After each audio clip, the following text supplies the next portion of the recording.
C'est la vie de David que nous avons pris pour marquer l'élévation divine. Comment Dieu peut choisir une personne ordinaire et faire de cette personne-là un homme extraordinaire.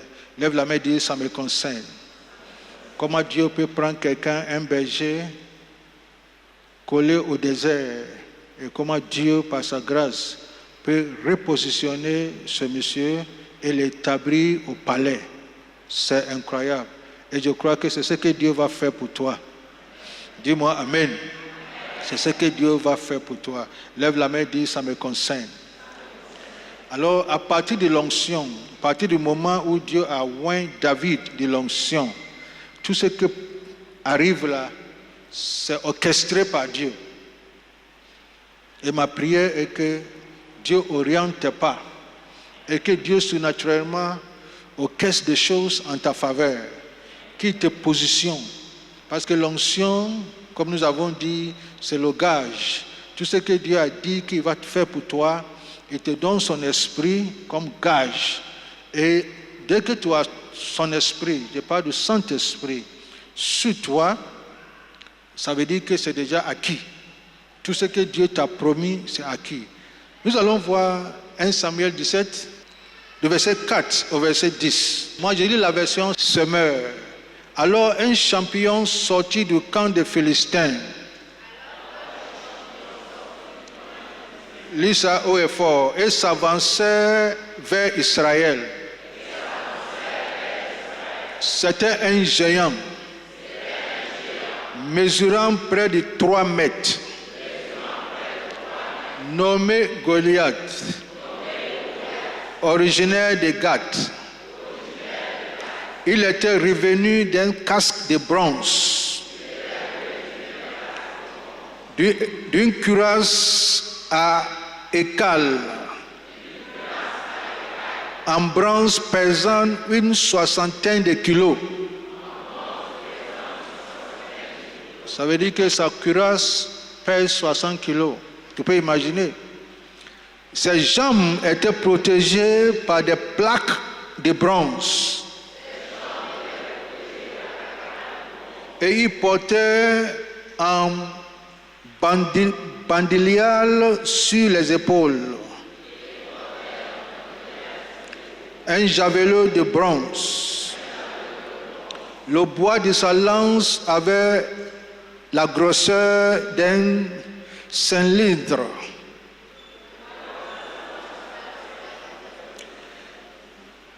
Du métier à tisser. Le fer de lance à lui seul pesait près de 7 kilos. Il était précédé d'un homme qui portait son bouclier. Il se campait face aux troupes israélites et leur cria: pourquoi vous êtes-vous rangés en ordre de combat? Moi, je suis le Philistin, et vous, les esclaves de Saül, choisissez parmi vous un homme et qu'il m'affronte en combat singulier. S'il peut me battre et qu'il me tue, alors nous vous serons assujettis.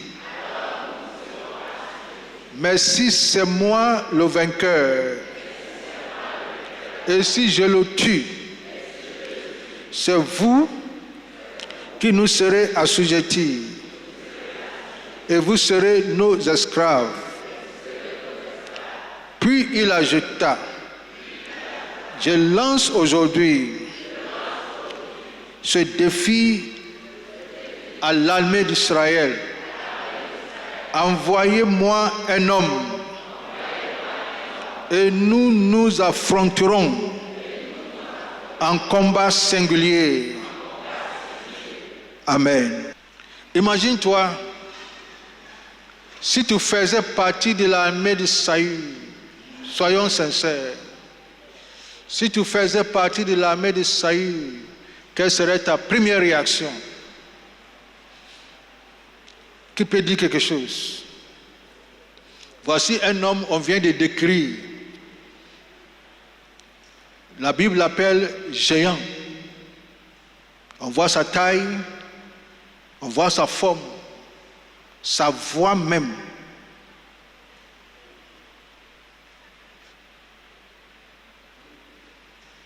Pollue l'atmosphère. Quand il crie, on sent que c'est un militaire.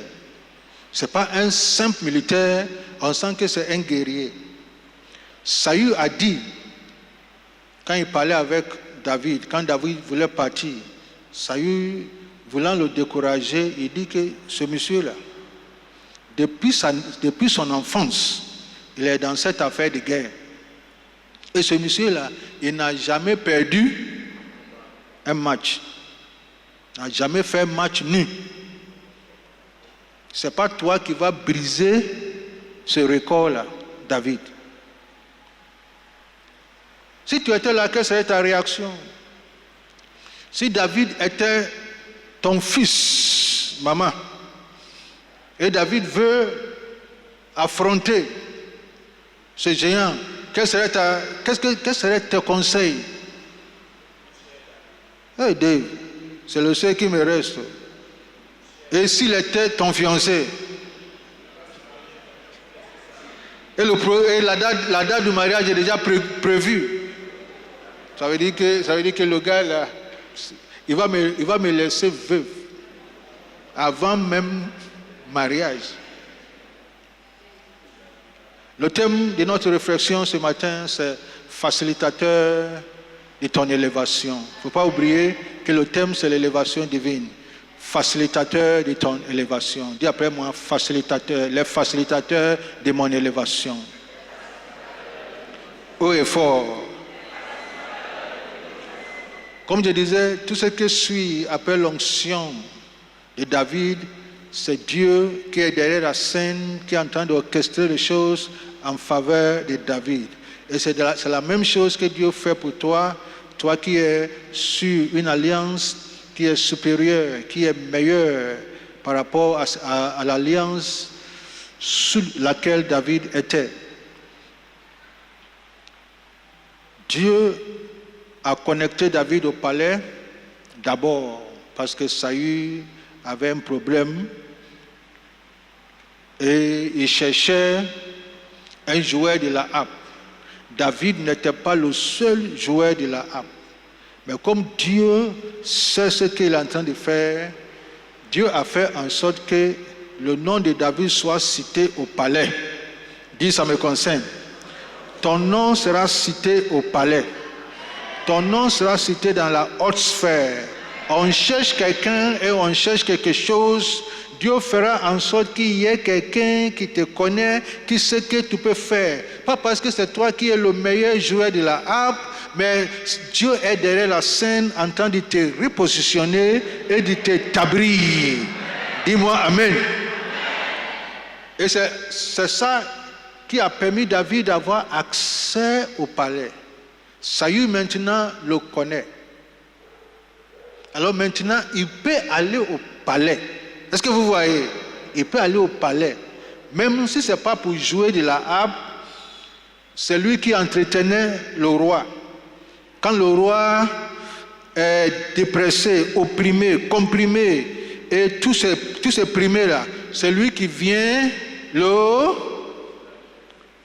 consoler, l'établir. Alors maintenant, il a accès au palais. Que Dieu te donne accès à la haute sphère de cette nation. Que Dieu te donne accès à la haute sphère de ce continent. Que devant chaque porte où tu te trouves, que cette porte-là s'ouvre pour toi. Grâce à l'Esprit de Dieu, le gage de ton élévation qui est sous toi. Dis, ça me concerne. Dieu maintenant, ça c'est ce qui se passe entre David et Saül au palais. Mais Dieu va afficher David publiquement. Il faut savoir comment Dieu travaille. Il va afficher, on y va ensemble, David, mais publiquement. Parce que jusqu'à là, le ministère qu'il fait, c'est un ministère discret. Au palais, à la maison, c'est Saül et son entourage qui savaient ce que David fait. Mais Dieu va le faire sortir du secret et Dieu va l'afficher en public. Je pensais que tu allais dire ça me concerne. Dieu va t'afficher en public. Tu n'as pas besoin de faire des affiches pour être connu. Dieu lui-même, il va t'afficher en public. Et c'est ce que Dieu va faire avec David. Mais Dieu ne fait pas ça par affiche, en faisant affiche, non. Dieu va faire ça en faisant venir Goliath. Un homme, un géant, un grand militaire. Et Dieu le fait venir. Et Saül avait raison de ne pas partir. Parce que l'onction n'est plus sur lui. Il a raison. S'il partait, ce ne serait pas intéressant. Abner était le chef d'état-major, l'homme de guerre de l'armée d'Israël. Il était paniqué. Même Jonathan, qui lui seul, avec son porteur d'armes, ont renversé les Philistins. Cette fois-ci, Jonathan ne réagit pas. Parce que c'est Dieu qui fait. Quand ce n'est pas ton temps, Dieu te bloque. Quand c'est ton temps, quel que soit où tu es, Dieu t'affiche. Dieu t'affichera. Je veux dire à quelqu'un, il est l'heure que Dieu t'affiche. Il est l'heure en public. David n'était pas là. Il était quelque part au désert. Son papa l'appelle et son papa l'envoie pour envoyer de nourriture à ses frères, ses 3 frères qui sont dans l'armée. Eliab, Abinadab et Shama, qui étaient dans l'armée. Allez lui donner quelque chose à manger. Ça, c'est quelque chose de spécial. Ça ne veut pas dire qu'ils ne mangent pas, mais quelque chose de Bethléem qu'ils ont envie de manger. Est-ce que c'est par hasard que ce soit David que le Père envoie? Nous parlons. C'est pas hasard. C'est pas par hasard. C'est ce que tu dois comprendre. Et Dieu merci, David n'a pas dit toujours c'est moi on envoie, toujours c'est moi on envoie, cette fois-ci je ne vais pas. Est-ce que je parle à quelqu'un? Il faut partir toujours. Parce que tu ne sais pas le jour de ton jour. Et David est parti. Quand il est parti, lui il voit un géant qui nous menace, qui menace toute une nation, qui menace l'armée de Dieu. Et pour lui, ce n'est pas possible. Et il a posé une question. Quelle est sa question? Qu'est-ce que le roi a prévu pour celui qui va tuer ce monsieur-là? Qu'est-ce que le roi a prévu pour celui qui va tuer ce monsieur-là? Arrêtons un peu et posons la question. Comment David voyait le géant? Est-ce que Saül et David voyaient le géant de la même manière? Non. Quand Saül regarde Goliath, il voyait une défaite absolue. Il voyait même sa mort. Quand David regarde le géant, il voyait le trône. Qu'est-ce que le roi a prévu? Et les gens disent le roi a prévu d'abord la richesse. Il y a un montant. Celui qui va tuer ce monsieur-là, voici le montant qu'on va lui donner. David a commencé, David se voit déjà riche. Cabro Saka. Hey, se voit déjà riche. Et on dit c'est pas fini. C'est lui qui va tuer celui-là.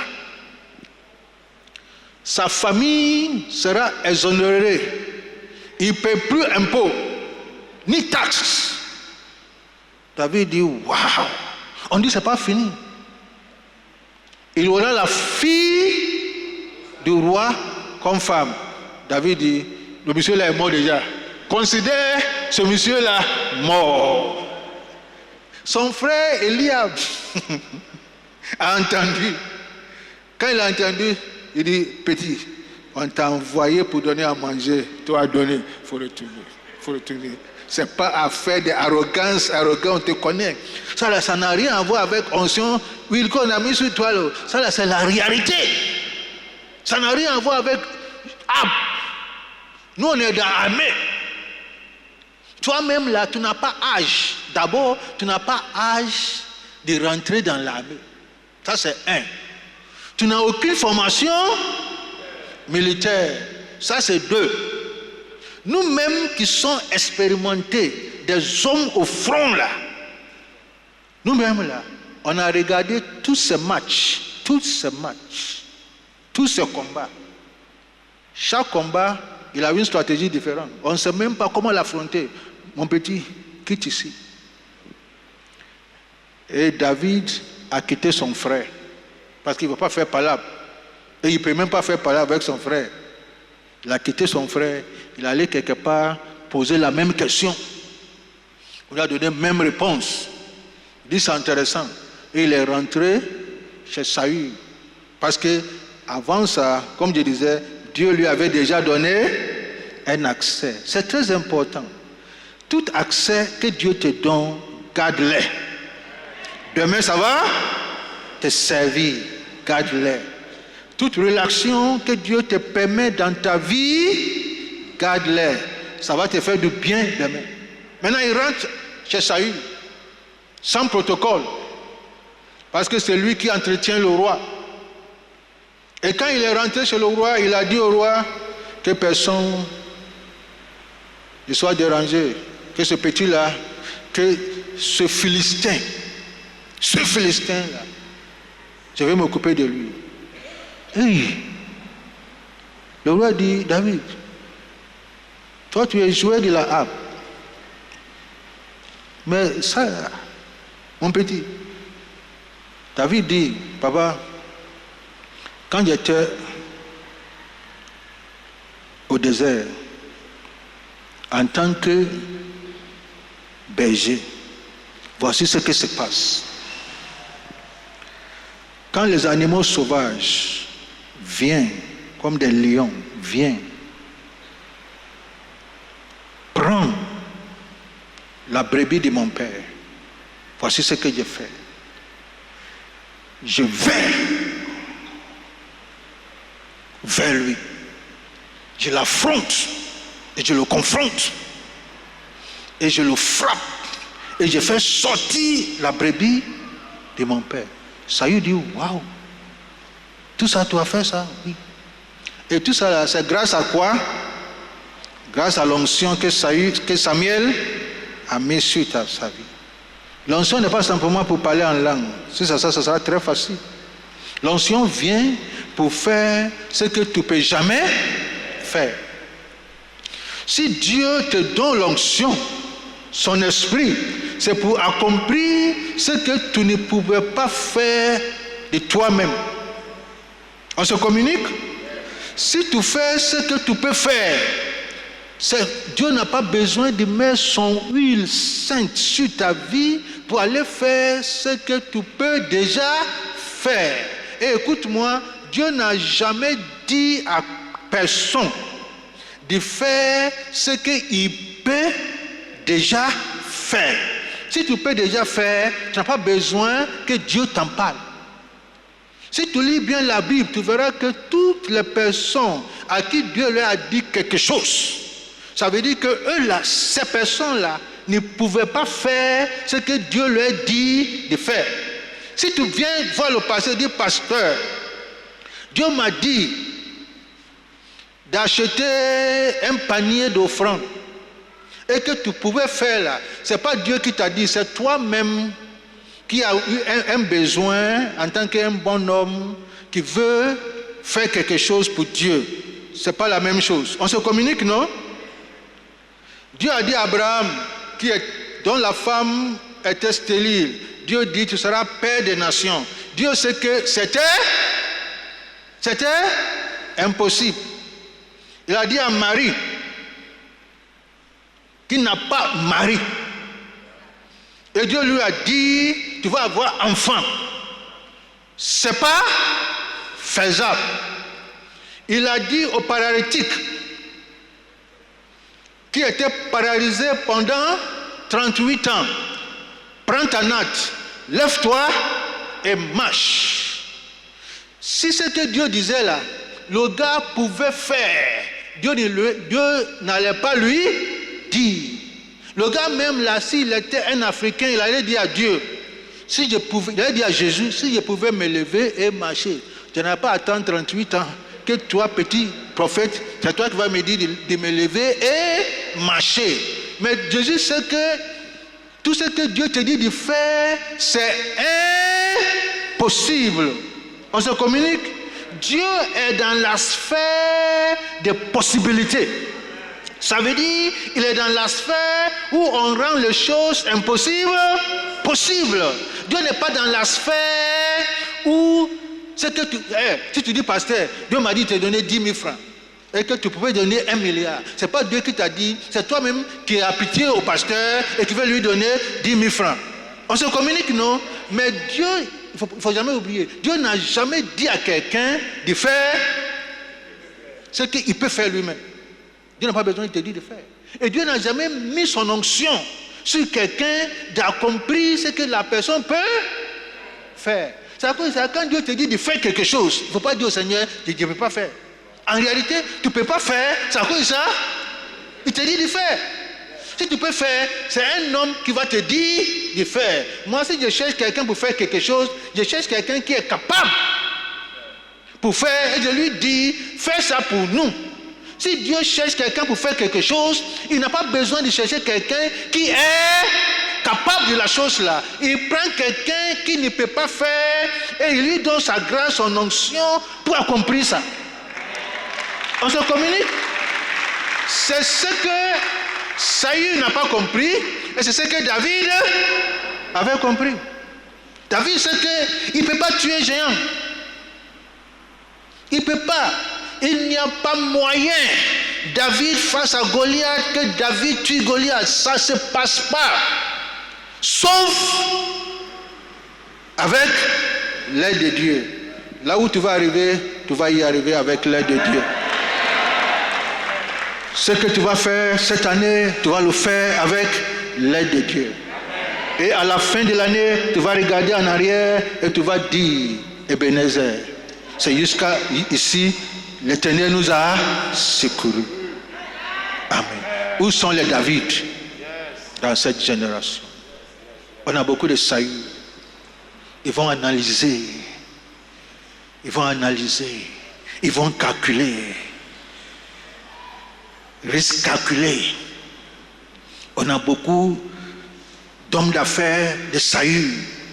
Ils vont calculer. On a beaucoup de leaders. Saül, analyser. L'analyse paralyse. Trop d'analyse, ça paralyse. Tu ne peux rien faire. David, il a dit à Saül, quand j'étais au désert, voici ce que Dieu fait. Au désert, là, c'est moi qui étais le berger. Suis-moi bien. C'est moi qui étais le berger. Lion vient arracher ou avaler même, engloutir la brebis de mon père. Moi, je ne dis pas que mon père a beaucoup de brebis, que ce n'est pas grave. J'attaque le lion. Je fais sortir, aide-moi, la brebis de mon père de la gueule du lion. En tant que berger. David dit à Saül, cette fois-ci, je vais attaquer ce lion-là, pas en tant que berger, mais en tant que brebis, dont l'Éternel est le berger. Si moi qui suis homme, petit, voici ce que j'ai fait pour un animal, à plus forte raison, mon berger, Dieu. Si il m'avale, qu'est-ce qui va se passer? Mon berger va intervenir. De la même manière que moi, petit berger, j'ai fait pour les animaux, il va faire pour son oin. Oh, je vais dire à quelqu'un, il va faire pour son oin. Dieu va donner victoire à son oin. Lève la main et dis, ça me concerne. Voici sa révélation. Voici sa révélation. Et il affronte. Il affronte Goliath. Oh, quand Goliath l'a vu, c'est intéressant. Goliath cherchait un homme qui lui soit égal. Il ne cherchait pas un petit comme David. Il cherchait quelqu'un comme Abner. À sa grande surprise, voici un petit garçon qui vient. Et il vient avec bâton et avec pierre. Et le gars l'a crié, suis-je un chien que toi tu viens avec bâton? Et il a dit quelque chose de très intéressant. Je vais te déchirer et je donne ton corps, ta chair aux oiseaux du ciel et aux animaux de la terre. Je vais donner ton corps. Quand il a fini de parler, David a repris la parole. Parce que le combat, c'est d'abord combat de parole. David a repris la parole. Et voici ce que David dit. Toi, tu viens contre moi avec l'épée, avec la lance, avec le javelot. Mais moi, je viens contre toi au nom. Tout le monde dit au nom. Moi, je viens contre toi au nom. Tu n'as pas d'épée, tu n'as pas de javelot, mais je viens contre toi au nom de l'Éternel. C'est Dieu d'Israël que tu mets au défi. Et David dit, aujourd'hui, pas demain, aujourd'hui même, l'Éternel te livrera entre mes mains.